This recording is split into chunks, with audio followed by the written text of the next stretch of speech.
नमस्कार. स्वाभिमानी TV news चॅनलच्या बातमीपत्रात आपलं स्वागत.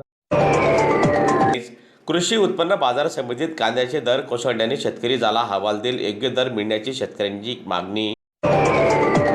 धुळे कृषी उत्पन्न बाजार समितीत कांद्याचे दर कोसळल्याने शेतकरी हवालदिल झालेला आहे. अचानक दर घसरल्यामुळे उत्पन्न खर्चही निघत नसल्याची तक्रार शेतकऱ्यांनी व्यक्त करून दाखवली.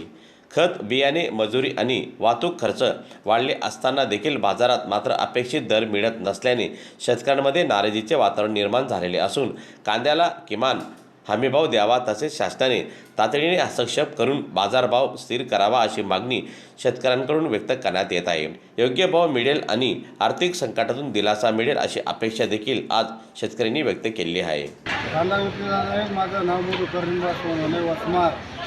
आज कांद्याला रेट नाही, कारण की 500-700 रुपयेच भाव जाते. त्यामुळे सरकारने दुर्लक्ष केलेले आहे. काहीतरी त्यांनी शेतकऱ्याकडे बघावं लागेल असं माझं इच्छा आहे. त्यानंतर शेतकऱ्याला जो खर्च लागतो त्याच्यामुळे काहीच परवडत नाही. त्यामुळे शेतकऱ्याने काय करावं हे ते सरकारने हा निर्णय पक्का करायला पाहिजे. दुसरं काही नाही.